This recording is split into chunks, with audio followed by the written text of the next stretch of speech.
মালয়েশিয়ার যে কি নাম! আমি বললাম যে হুজুর সকালে কি খাওয়াবেন, বা নাসি গোরাং। দুপুরে কি, বা নাসি লামাং নাকি নাসি গোরিং কাম্পুং। আহারে, যেমন দেশ তেমন তার নাম। এই যে কাচ্চা পাক্কা, আহারে। প্রবাসী ভাই আপনারা মালয়েশিয়াতে যারা আছেন, 5 মিনিটে 2-3টি পয়েন্টের উপরে সংক্ষিপ্ত কিছু নাসিহা করি, যে কথাগুলো আল্লাহ তাআলা আপনাদেরকে আমাদেরকে সকলকে আমল করার তৌফিক দান করুক, বলেন আমিন। 1 নাম্বার বিষয়, আপনারা যারা প্রবাসী আছেন, মালয়েশিয়াতে আছেন, পৃথিবীর বিভিন্ন দেশে আছেন, এই মালয়েশিয়াতে হালাল রুজির ব্যবস্থা যেমন আছে, আবার হারাম রুজির ব্যবস্থা আছে না? আমি জানি না আছে কিনা। আচ্ছা, মালয়েশিয়াতে থাকে, ক্যাসিনো খেলে, ক্যাসিনোতে টাকা ইনভেস্ট করে। আপনাদের পাড়া প্রতিবেশী বা এই স্ট্রিটে যত বাংলাদেশি ভাই থাকে, এর মধ্যে এমন কেউ নাই? থাকতে পারে। তো 2 পয়সা বেশি ইনকামের জন্য আল্লাহর ওয়াস্তে হারামের দিকে হাত বাড়াবেন না ভাই। কারণ বিশ্বাস করেন, বাংলাদেশে পরিশ্রম করে এমন রিকশাওয়ালার ইনকামের মধ্যে ভেজাল থাকতে পারে। কারণ রিকশাওয়ালাও চান্স পাইলে আপনার পকেট খালি করতে পারবে। রিকশাওয়ালা সুযোগ পাইলে 2 নাম্বারই বাটপারি করতে পারবে। রিকশাওয়ালা চান্স পাইলে 10 টাকার ভাড়া 200 টাকা চায় বসে আপনার থেকে গলায় পাড়া দিয়ে টাকা আদায় করে ফেলতে পারবে। কিন্তু দেশের বাহিরে প্রবাসে যারা কাজ করে, এদের ফাঁকি দেওয়ার সুযোগ নাই। এরা 10 টাকা কামাইলে 10 টাকা হালাল ভাবে কামায়, হালাল করে নেয়। এত বেশি পরিশ্রম তারা করে। তো এত বেশি পরিশ্রমের টাকার সাথে 2 পয়সা বেশি কামাবার জন্য আল্লাহর ওয়াস্তে হারামের দিকে পা বাড়াবেন না। কারণ আল্লাহ তাআলা বলছেন, ইন্নাল্লাহা তাইয়্যিব লা ইয়াকবালু ইল্লা তাইয়্যিবা। আল্লাহ নিজে পবিত্র, পবিত্র ছাড়া কোনো বিষয় আল্লাহ তাআলা গ্রহণ করে না। আমাদের জন্য 1 নম্বরের নাসিহা হচ্ছে, আমরা যতটুকু কামাবো হালাল কামাবো, হারামের দিকে যাব না। বলেন ইনশাআল্লাহ। হারামের দিকে যাব না। 2 নাম্বার বিষয় হচ্ছে আমাদের ব্যবহার, আমানতদারিতা, এগুলোকে আরো সুন্দর করতে হবে। এই মালয়েশিয়াতে অনেকগুলো জাতির বসবাস, এজন্য দেখবেন মালয়েশিয়ার সংস্কৃতি কিন্তু ভ্যারাইটিস। মালয়েশিয়ার সংস্কৃতি, খাবার সবকিছুই কেমন যেন কম্বাইন্ড ভ্যারাইটিস হয়ে গেছে। মালয়েশিয়াতে চাইনিজদের আধিপত্য বেশি, মালয়েরা তো অল্প কিছু সংখ্যক। মালয়, চাইনিজ, ইন্ডিয়ান, বাংলাদেশি, পাকিস্তানি, নেপালি, অমুক তমুক, এতগুলো দেশের মানুষ মালয়েশিয়াতে আপনারা একসাথে আছেন। আচ্ছা, এবার আমি আপনার কাছে প্রশ্ন করি, স্বাভাবিকত ইমিগ্রেশনে, রাস্তাঘাট, পুলিশে, সব জায়গায় ঝামেলা বেশি পোহাইতে হয় কোন জাতির মানুষদের? এটা কি কোনো ভুল আছে? আজব বিষয়। এখানে আমি থাকি, চাইনিজ থাকে, মালয় থাকে, নেপালি থাকে, পাকিস্তানি থাকে, ইন্ডিয়ান থাকে, তো আমরা তো সবাই এক লেভেলে থাকার কথা ছিল।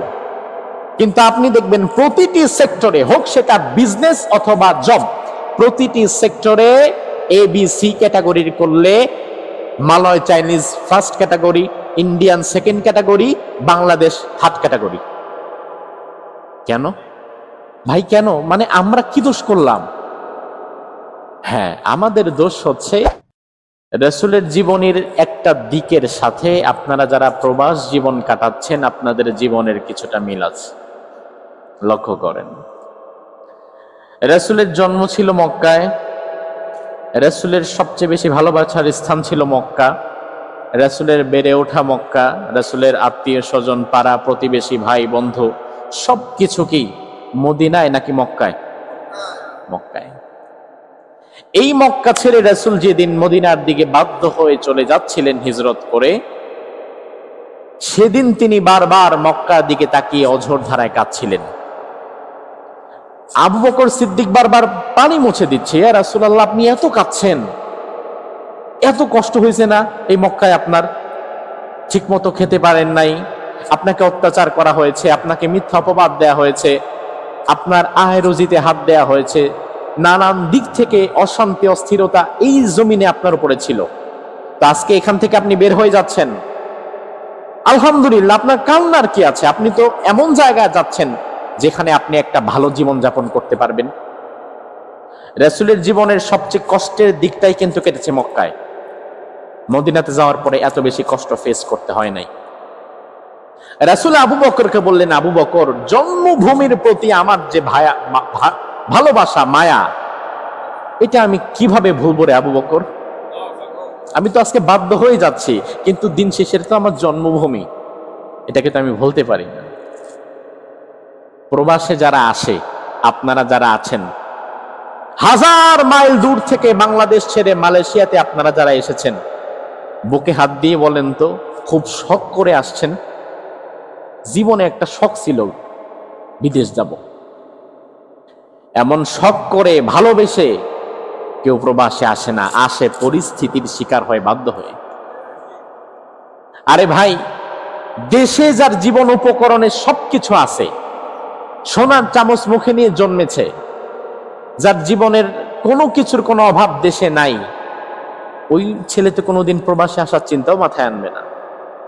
প্রবাসে আসতে হবে এমন ব্যক্তির যার বাবার চিকিৎসার অর্থ নাই, যার মায়ের ঔষধ কেনার টাকা তার কাছে নাই, যার ভাইকে পড়াশোনা করবার মতো খরচ তার কাছে নাই, যার স্ত্রী সন্তানের প্রয়োজন পূরণ করার মতো অর্থ তার কাছে নাই। নানাবিধ চাপে জর্জরিত হয়ে একজন প্রবাসী বাংলাদেশ থেকে মালয়েশিয়াতে এসেছে।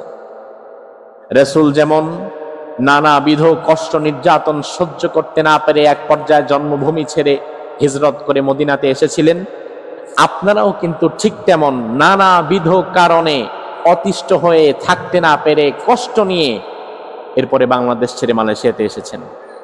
মালয়েশিয়াতে যখন এসেছেন, শেষ যখন মালয়েশিয়াতে আসেন, বাংলাদেশের জন্য মনটা কাঁদে না? খারাপ লাগে না? জন্মভূমির প্রতি এটাই স্বাভাবিক ভালোবাসা। কিন্তু দিন শেষে কষ্টের বিষয় হচ্ছে এই প্রবাসীদের আত্মত্যাগ দেশের জন্য, সমাজের জন্য অথবা পরিবারের জন্য, এটাকে খুব একটা কাউন্ট করতে পারে না মানুষ। আপনি দেখেন, আপনার এলাকায় একটা মাহফিল হবে, আমি মাহফিল দিয়ে বোঝাই যেহেতু আমি মাহফিল করি। আপনার এলাকায় একটা মাহফিল হবে, এই মাহফিলের জন্য কিছু টাকা পয়সা দরকার, তখন ওই এলাকায় বিদেশে কারা কারা থাকে এদেরকে আগে ফোন দেওয়া হয়। কথা কি ঠিক কিনা? আগে আপনাদের কাছে ফোন আসবে। আপনার গ্রামে 5টা মাহফিল থাকলে 5টা মাহফিলের থেকে আপনার কাছে ফোন আসবে যে ভাই আপনি কিন্তু সহযোগিতা করবেন, আপনি না করতে পারেন না, আমি খাই আর না খাই একটা অংশ এখানে দিয়ে দিই। সামাজিকভাবে সবার আগে আমার নামটা তাদের মাথায় আসে। পরিবারের যে কোনো প্রয়োজনে সবার আগে পরিবার তাকায় যেই ছেলেটা বিদেশে থাকে তার দিকে। দেশে আপনার কোনো ভাই থাকলে সে যদি আপনার চেয়ে পয়সা 2টা বেশিও কামায়, পরিবার আগে তার কাছে যাবে না, আগে আসবে আপনার কাছে যে ও তো বিদেশে থাকতেছে, ও তো মালয়েশিয়াতে আছে, ওর তো টাকা পয়সা বেশি, রাখার জায়গা নাই, আগে তার থেকে নিতে হবে। সবার আগে পরিবার আপনার দ্বারস্থ হচ্ছে, সমাজ সবার আগে আপনার দ্বারস্থ হচ্ছে, পরিবার সবার আগে আপনার দ্বারস্থ হচ্ছে। কিন্তু দিন শেষে আবার দেশ যখন বিপদে পড়ে, প্রবাসীদের কাছে হাত পাতে, রেমিটেন্স দেন, রেমিটেন্স দেন, রেমিটেন্স ছাড়া দেশ চলতে পারছে না, রেমিটেন্স ছাড়া বাঁচবো না। তাহলে দেশও সবার আগে প্রবাসীদেরকে হাত পাতে, প্রবাসীদের কাছে, সমাজ সবার আগে প্রবাসীদের কাছে হাত পাতে, পরিবার সবার আগে প্রবাসীদের কাছে হাত পাতে। দিন শেষে কষ্ট দেওয়ার বেলায় কেউ কারো থেকে কম দিতে পারে না। দেশ প্রবাস থেকে আপনি 5 বছর খেটে এয়ারপোর্টে গিয়েছেন, 1.5 ঘন্টা ওয়েট করে লাগেজটা নিয়েছেন, দেখবেন লাগেজটা কাটা। এমন দৃশ্য নাই? মনে করে কামলা আসছে বিদেশ থেকে, অথচ আপনার কাছে এই দেশ বিপদে পড়লে হাত পেতে ভিক্ষা চাইছে, রেমিটেন্স দেন। যে সমাজ মাহফিলের জন্য আপনার কাছে টাকা চায়, যে সমাজ মসজিদের জন্য আপনার কাছে টাকা চায়, যে সমাজ গরুস্থান করবার জন্য মালয়েশিয়াতে ফোন দিয়ে গিয়ে আপনার কাছে টাকা চায়, আপনি দেশে যাওয়ার পরে দেখবেন এই সমাজের মাতবার মোড়লেরা এদিক সেদিক হইলে আপনারে ডাইকা নিয়ে বিচারের মধ্যে আসামি বানায় আপনার বিরুদ্ধে বিচার করবে। যেই পরিবার সবার আগে আপনার দ্বারস্থ হয়, এই পরিবারটাও প্রবাসীর সাথে ভালো ব্যবহার করতে পারে না। আমি পৃথিবীর অনেকগুলো দেশ সফর করেছি, এই রমজানেও মিশর, বাহরাইন সহকারে 3টি দেশ সফর করেছি, এর বাহিরে আগে পরে করেছি। আমি যত জায়গায় গেলাম প্রবাসীদের চিত্রটা আমি খুব কাছ থেকে দেখেছি।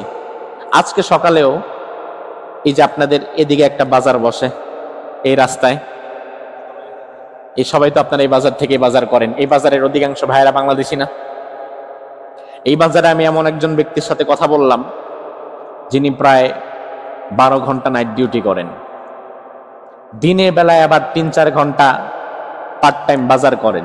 আজকে এখানে সাপ্তাহিক বাজার নাই, তাহলে কালকে যেখানে আছে সে সেখানে চলে যাবে। এর বাহিরেও আরো চিন্তা ভাবনা করতে থাকে যে অন্য আরো কোনো কাজ করা যায় কিনা। দিন রাত আমার জন্য যেমন 24 ঘন্টা ভাই, ওই বান্দার জন্য আল্লাহ 40 ঘন্টা বানায় নাই, তার জন্য 24 ঘন্টা। আমার শরীর যেমন বিশ্রাম চায়, আরাম চায়, তার শরীরটাও ঠিক এটাই চায়। কিন্তু এই আল্লাহর বান্দা 24 ঘন্টা, 18 ঘন্টা, 22 ঘন্টা কাজ করতেছে, হাড় ভাঙা পরিশ্রম করছে, রোদে দাঁড়িয়ে দাঁড়িয়ে পড়ছে, ঘাম ঝরছে, কাজ করছে। আমি জিজ্ঞেস করলাম, আমাদের এই আশরাফ ভাইকে জিজ্ঞেস করলাম যে ভাই, আমাদের প্রবাসী ভাইয়েরা যারা আছে এরা কি খুব ভালো মন্দ খায়? বলে হুজুর, এমন অনেক প্রবাসী আছে যারা মাছ গোশ খেতে গেলেও খুব হিসাব করে খায়, নিজের জানকে কষ্ট দেয়, নিজে ভালো মন্দ খায় না, অথচ ওই প্রবাসীর বাড়িতে খোঁজ নিয়ে দেখবেন 3 পদের তরকারি ছাড়া রান্না হয় না। তার টাকায়, অথচ সে খাচ্ছে না। সে চিন্তা করছে আমি বাড়িতে পাঠাই, তারা ভালো থাক, তারা খাক। এটা অন্যায় বলছি না। আপনি যে পরিবারের জন্য নিজে খেয়ে না খেয়ে এত কিছু করছেন, এত চাহিদা তাদের পূরণ করছেন, জীবন যৌবন সব শেষ করে দিয়েছেন, আপনি যখন মারা যাবেন, যদি মারা যান মালয়েশিয়াতে, গভর্নমেন্ট বা আপনার কোম্পানি যদি লাশটা বাংলাদেশে না পাঠায়, তাহলে দেখবেন অনেক পরিবার টাকা দিয়ে এই লাশটাও আর নিতে চায় না। অর্থাৎ টাকার মেশিন এতদিন টাকা দিতে পেরেছে, ভালো ছিল, এখন টাকার মেশিন নষ্ট, এটার আর কোনো দাম নাই। ভাই আমার, এই কথাগুলো আমি কতবার যে বলেছি, কত জায়গায় বলেছি, কত শতবার বলেছি, এক আল্লাহ ভালো জানে। আমি যেখানেই মাহফিল করি, প্রবাসীদের উদ্যোগে মাহফিল হয়, সেখানে আমি বাংলাদেশি ভাইদের বলি, দেশের মানুষদেরকে বলি, আল্লাহর ওয়াস্তে এই মানুষগুলোর সাথে খারাপ ব্যবহার করবেন না, এই মানুষগুলোর হক নষ্ট করবেন না। এবার আমি আপনাদের প্রবাসী ভাই, আপনারা মালয়েশিয়াতে যারা আছেন, 5 মিনিটে 2-3টি পয়েন্টের উপরে সংক্ষিপ্ত কিছু নাসিহা করি, যে কথাগুলো আল্লাহ তাআলা আপনাদেরকে আমাদেরকে সকলকে আমল করার তৌফিক দান করুক, বলেন আমিন। 1 নাম্বার বিষয়, আপনারা যারা প্রবাসী আছেন, মালয়েশিয়াতে আছেন, পৃথিবীর বিভিন্ন দেশে আছেন, এই মালয়েশিয়াতে হালাল রুজির ব্যবস্থা যেমন আছে, আবার হারাম রুজির ব্যবস্থা আছে না? আমি জানি না আছে কিনা। আচ্ছা, মালয়েশিয়াতে থাকে, ক্যাসিনো খেলে, ক্যাসিনোতে টাকা ইনভেস্ট করে। আপনাদের পাড়া প্রতিবেশী বা এই স্ট্রিটে যত বাংলাদেশি ভাই থাকে, এর মধ্যে এমন কেউ নাই? থাকতে পারে। তো 2 পয়সা বেশি ইনকামের জন্য আল্লাহর ওয়াস্তে হারামের দিকে হাত বাড়াবেন না ভাই। কারণ বিশ্বাস করেন, বাংলাদেশে পরিশ্রম করে এমন রিকশাওয়ালার ইনকামের মধ্যে ভেজাল থাকতে পারে। কারণ রিকশাওয়ালাও চান্স পাইলে আপনার পকেট খালি করতে পারবে, রিকশাওয়ালা সুযোগ পাইলে 2 নাম্বারই বাটপারি করতে পারবে, রিকশাওয়ালা চান্স পাইলে 10 টাকার ভাড়া 200 টাকা চায় বসে আপনার থেকে গলায় পাড়া দিয়ে টাকা আদায় করে ফেলতে পারবে। কিন্তু দেশের বাহিরে প্রবাসে যারা কাজ করে, এদের ফাঁকি দেওয়ার সুযোগ নাই। এরা 10 টাকা কামাইলে 10 টাকা হালাল ভাবে কামায়, হালাল করে নেয়। এত বেশি পরিশ্রম তারা করে। তো এত বেশি পরিশ্রমের টাকার সাথে 2 পয়সা বেশি কামাবার জন্য আল্লাহর ওয়াস্তে হারামের দিকে পা বাড়াবেন না। কারণ আল্লাহ তাআলা বলছেন, ইন্নাল্লাহা তাইয়্যিব লা ইয়াকবালু ইল্লা তাইয়্যিবা। আল্লাহ নিজে পবিত্র, পবিত্র ছাড়া কোনো বিষয় আল্লাহ তাআলা গ্রহণ করে না। আমাদের জন্য 1 নাম্বার নাসিহা হচ্ছে, আমরা যতটুকু কামাবো হালাল কামাবো, হারামের দিকে যাব না। বলেন ইনশাআল্লাহ। হারামের দিকে যাব না। 2 নাম্বার বিষয় হচ্ছে আমাদের ব্যবহার, আমানতদারিতা, এগুলোকে আরো সুন্দর করতে হবে। এই মালয়েশিয়াতে অনেকগুলো জাতির বসবাস, এজন্য দেখবেন মালয়েশিয়ার সংস্কৃতি কিন্তু ভ্যারাইটিস।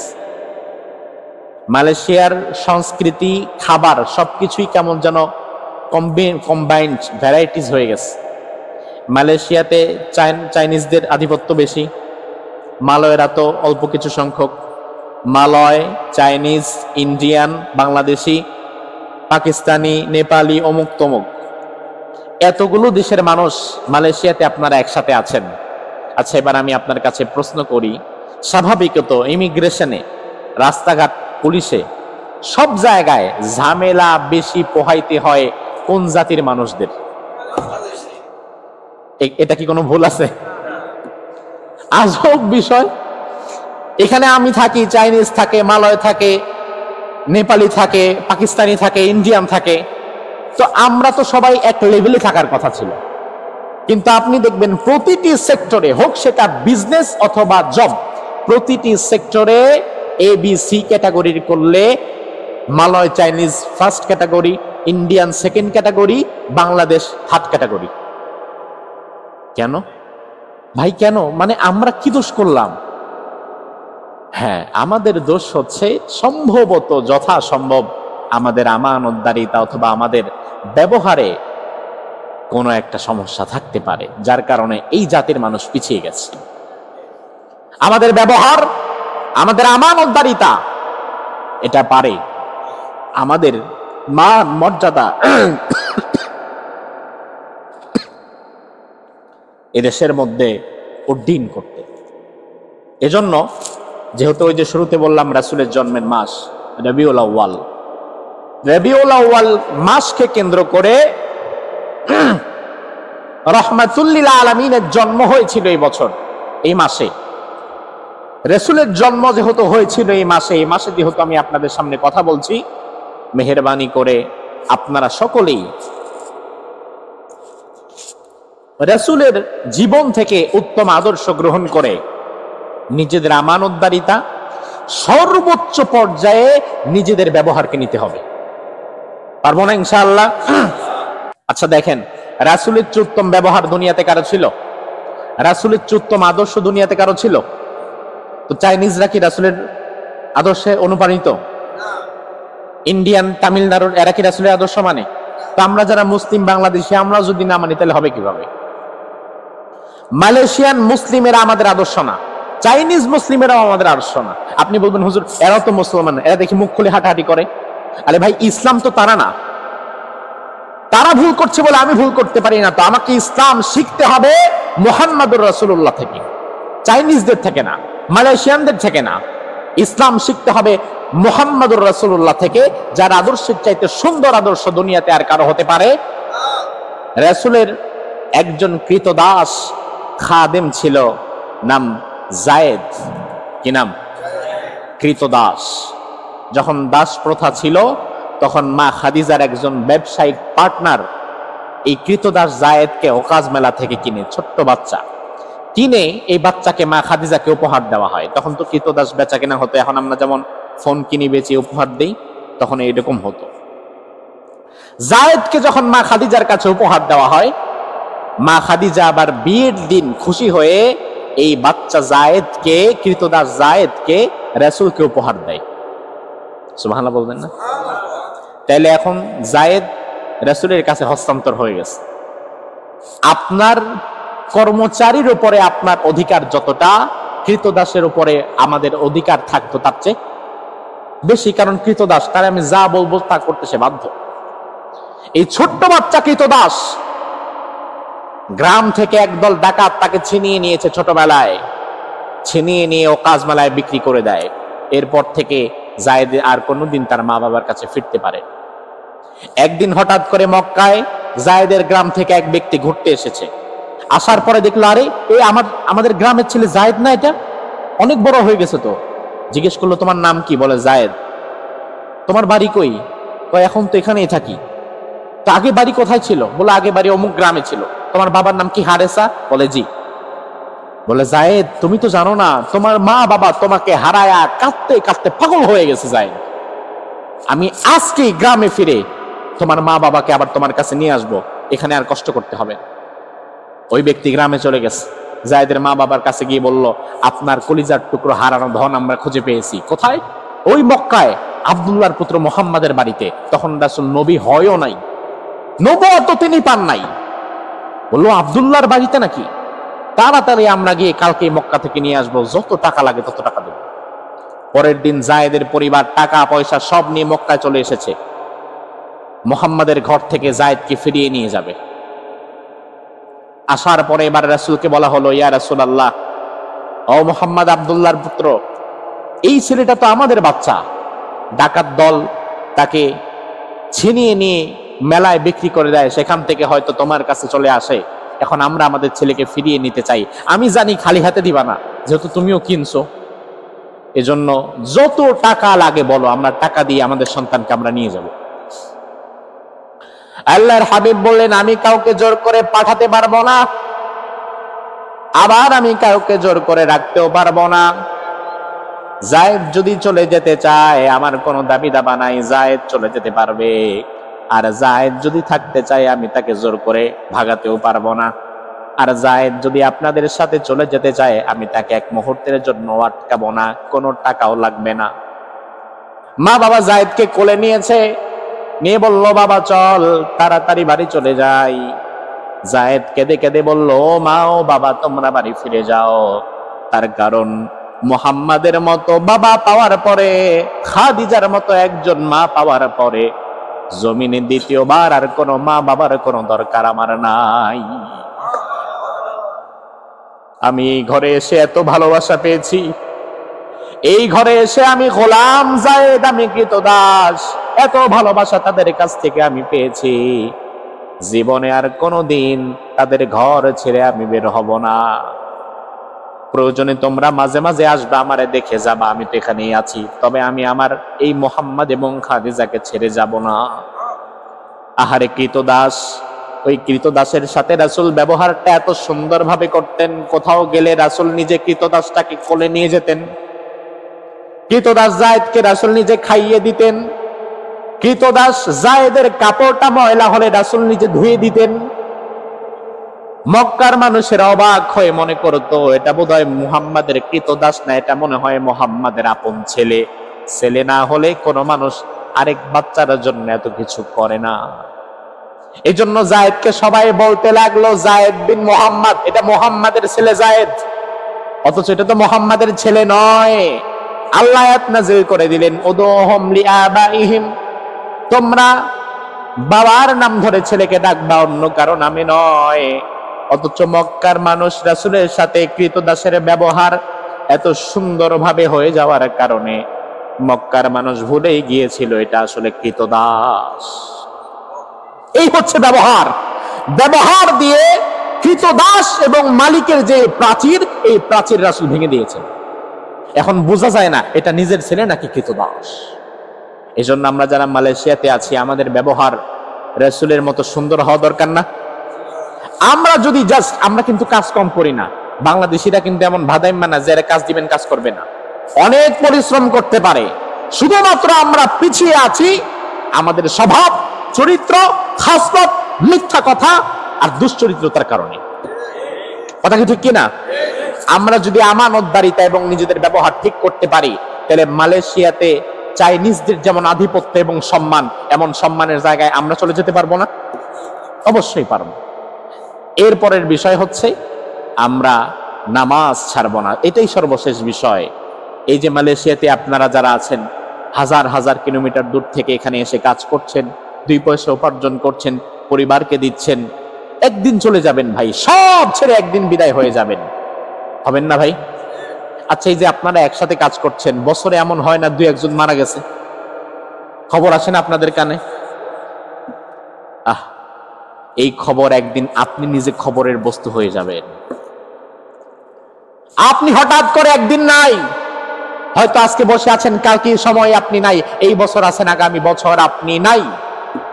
আপনাকে ছাড়া আপনার কর্মক্ষেত্র চলবে, আপনাকে ছাড়া আপনার বেড আরেকজন ভাড়া নিয়ে চলবে, আপনাকে ছাড়া আপনার স্ত্রী, সন্তান, বাচ্চা কাচ্চা সব চলবে তাদের মতো। আপনি যদি নামাজ না পড়েন ভাই, আপনি আটকে যাবেন ভাইরে। লিকুল্লি শাইইন আলাম ওয়া আলামুল ঈমান আস-সালাহ, রাসূল বলেন প্রতিটি জিনিসের একটা চিহ্ন থাকে, আর মুসলমানের চিহ্ন হচ্ছে নামাজ। জোরে বলেন তো মুসলমানের চিহ্ন কি? আচ্ছা, আইফোনের কিন্তু একটা চিহ্ন আছে না? আসেনি? চিহ্ন কি? এ দেখা যায় না তো আপনারটা। আইফোনের চিহ্ন হচ্ছে পেছনে একটা অ্যাপেল। তা আইফোনের যেমন চিহ্ন আছে, মুসলমানের একটা চিহ্ন আছে। আল্লাহর হাবিব বলেন, মাথা ছাড়া একজন মানুষকে যেমন চেনার উপায় নাই, এখান থেকে 10 জন মানুষকে নিয়ে 10 জন মানুষের মাথাগুলো কেটে যদি শুধু শরীরটাকে আলাদা করে দেওয়া হয়, তাহলে কোনটা আব্দুল্লাহ, কোনটা আব্দুর রহিম, কোনটা সলিমুদ্দিন, মাথা ছাড়া মানুষকে আইডেন্টিফাই করা যায় না। এজন্য আল্লাহর হাবিব বলেন, লিকুল্লি শাইইন আলামুন ওয়া আলামুল ঈমান আস-সালাহ। প্রতিটি জিনিসের একটা চিহ্ন থাকে। ইমানদারের চিহ্ন হচ্ছে নামাজ, মুসলমানের চিহ্ন হচ্ছে নামাজ। মাথা ছাড়া যেমন শরীরটা কার এটা চেনা যায় না, নামাজ ছাড়া এবাদতের মধ্যেও নামাজ তেমন। নামাজ ছাড়া আপনি মুসলমানও নিজেকে দাবি করতে পারবেন না। এখন আপনি কাজের ব্যস্ততায়, সারাদিনের সব ব্যস্ততার মধ্যে অন্তত আর যাই হোক 5 ওয়াক্ত ফরজ নামাজটা নিয়মিত পড়ার দরকার আছে না নাই? রাসূল এটা মৃত্যু পর্যন্ত যে আমল রাসূল করেছেন এটাই ছিল নামাজ। অসুস্থ হয়ে গিয়েছেন, মা আয়েশাকে বললেন, আমার মাথাটা একটু ধরে উঠায় দাও। নিজে মাথা নিজে উঠাতেও পারছে না, তবুও দেখতে চাইলেন যে আমার উম্মতেরা নামাজ পড়ছে। এজন্য আমরা যারা মালয়েশিয়াতে অবস্থান করছি, আমাদের নামাজ পড়া দরকার আছে না ইনশাআল্লাহ? যেহেতু অনেক সময় হয়ে গেছে, আমরা আর সময় আগে বাড়াবো না। আজকে আমাদের আরেকটা মাহফিল আছে। এটা কোথায়? কাঞ্চা, কাঁচা, আরে দুনিয়া। আচ্ছা, কাঁচা বা পাকা আপনারা যেটাই হোক, মালয়েশিয়ার যে কি নাম। আমি বললাম যে হুজুর সকালে কি খাওয়াবেন, বা নাসি গোরাং। দুপুরে কি, বা নাসি লামাং নাকি নাসি গোরিং কাম্পুং। আহারে, যেমন দেশ তেমন তার নাম। এই যে কাচ্চা, পাক্কা, আহারে। যাক, সর্বোপরি আমাদের মাহফিল আছে আপনাদের থেকে কাছাকাছি, সম্ভবত 10 মিনিটের রাস্তা। যেহেতু এখানে আলোচনা করার সময় সুযোগ কোনোটাই নাই, আপনাদেরও ক্ষুধা লাগছে, আমারও ক্ষুধা লাগছে, এখন চলে যেতে হবে। এই যে যেইখানে আলোচনা শেষ করলাম, এখান থেকে নিয়ে পরকাল, আখেরাত, কিয়ামত, আমাদের জীবন ঘনিষ্ঠ আরো অনেক বিষয় নিয়ে আজকে আসরের পরে আমাদের কারি সাহেব হুজুর তেলাওয়াত করবেন। আপনারা আসরের নামাজটা ওখানে গিয়ে সবাই পড়ার চেষ্টা করবেন ইনশাআল্লাহ। তিনি তেলাওয়াত করবেন, মাস্ক করাবেন, আরো আনুষ্ঠানিকতা আছে। মাগরিবের পরে, মাগরিবের নামাজ হওয়ার সাথে সাথেই আমি আলোচনা শুরু করব। 1 ঘন্টা যতটুকু থাকে কোরআন এবং হাদিস থেকে মন খুলে আপনাদের সাথে আলোচনা করব। আজকে যেহেতু ছুটির দিন, থাকতে পারবেন না ইনশাআল্লাহ? আল্লাহ সুবহানাহু ওয়া তাআলা আমাদের সকল প্রবাসী ভাইদেরকে দ্বীনের জন্য কবুল করুক। আমরা বলি আমিন। আমরা তাহলে 1 মিনিট একটু দোয়া করে দেই। আল্লাহুম্মা আমিন। لا إله إلا هو الحليم سبحان ربك رب العرش العظيم اللهم لا مانع لما أعطيت ولا معطي لما منعت ولا ينفع ذا الجد منك الجد اللهم صل وسلم على نبينا محمد صلى الله عليه وعلى آله وأصحابه وبارك وسلم ربنا ظلمنا أنفسنا وإن لم تغفر لنا وترحمنا لنكونن من الخاسرين ربنا آتنا في الدنيا حسنة وفي الآخرة حسنة وقنا عذاب النار رب ارحمهما كما ربياني صغيرا রব্বুল আলামিন সারা জীবনের গুনার বোঝা কাঁধে নিয়ে, লজ্জিত চেহারা নিয়ে, গুনাহ মাখা হাত নিয়ে আল্লাহ তাআলা হাজার হাজার মাইল দূর বাংলাদেশ থেকে মালয়েশিয়ার জমিনে বসে তোমার গুনাহগার বান্দা বান্দীদের সাথে নিয়ে আমি গুনাহগার তোমার দরবারে হাত তুলেছি। আয় রব্বুল আলামিন, হাজার হাজার মাইল দূরে মাতৃভূমি বাংলাদেশ ছেড়ে এসে মালয়েশিয়ার জমিনে আমার যে প্রবাসী ভাইয়েরা কাজ করে, মাথার ঘাম পায়ে ফেলে কষ্টার্জিত পয়সা যারা উপার্জন করে, পরিবার, দেশ এবং সমাজের জন্য যারা কাজ করে, আমার প্রবাসী ভাইদেরকে দুনিয়া আখিরাতের সর্বোচ্চ সম্মান আল্লাহ তুমি তাদের দান করো। আয় আল্লাহ তাআলা, আয় রব, এই দেশে অনেক মানুষ আছে যার ভালো কোনো কাজের ব্যবস্থা হচ্ছে না, মেহেরবানি করে তুমি তার উত্তম রিজিকের ব্যবস্থা করে দাও। রব্বুল আলামিন আমাদের প্রবাসী ভাইদের অভাব দূর করে দাও। ঋণগ্রস্ত কেউ থাকলে তুমি তার ঋণ পরিশোধের তৌফিক দান করে দাও। রব্বুল আলামিন অসুস্থ কেউ থাকলে তুমি তার শরীরটাকে সুস্থ করে দাও। প্রবাসীদের গুরুত্ব যে কতটা, আয় আল্লাহ তাআলা এই কথাটা বাংলাদেশের মানুষের বোঝার তৌফিক তুমি দান করে দাও। রব্বুল আলামিন আমার প্রবাসী ভাইদের যারা এই দেশে বসে আছে তাদেরকে তুমি পরিপূর্ণ নামাজি বানিয়ে দাও। তারা যেন সারা জীবন ইসলামের পথে থেকে আমল করতে পারে সেই তৌফিক তাদের দান করে দাও। যাবতীয় সকল ফিতনা ফাসাদ থেকে তুমি তাদের বাঁচিয়ে দাও। রব্বুল আলামিন আল্লাহ তাআলা কে কোন নিয়তে আমিন আমিন বলে কাঁদছে আমরা জানি না। প্রত্যেকের মনে যায় আশাগুলোকে আল্লাহ তাআলা তুমি কবুল করে নাও। মা বাবা যদি কারো দুনিয়া থেকে বিদায় হয়ে যায়, ওই মা হারা বাবা হারা সন্তানের দোয়াখানা তুমি কবুল করে নাও। আল্লাহ তাআলা যাদের সন্তান স্ত্রী সন্তান পরিবার পরিজন বাংলাদেশে রয়েছে তাদেরকে তোমার হাতে সুপর্দ করে দিলাম। মেহেরবানি করে তুমি তাদেরকে হেফাজত করে নিও রব্বুল আলামিন। আল্লাহ তাআলা আজকে মাগরিবের পরে আসরের পরে যেই মাহফিল হবে কোরআন এবং সুন্নাহ থেকে যে আলোচনা হবে সেখানে আমাদের সকলকে শরীক থেকে মেহেরবানি করে জীবনের গুনাহগুলো যেন আমরা ক্ষমা করে নিতে পারি সেই তৌফিক দান করে দাও। ও সাল্লাল্লাহু তাআলা আলা খায়রি খালকিহি মুহাম্মাদিন ওয়া আলিহি ওয়া আসহাবিহি আজমাইন ওয়া জাআল আখিরাতি কালিমাতিনা ইনদাল মাউতি লা ইলাহা ইল্লাল্লাহু মুহাম্মাদুর রাসূলুল্লাহ।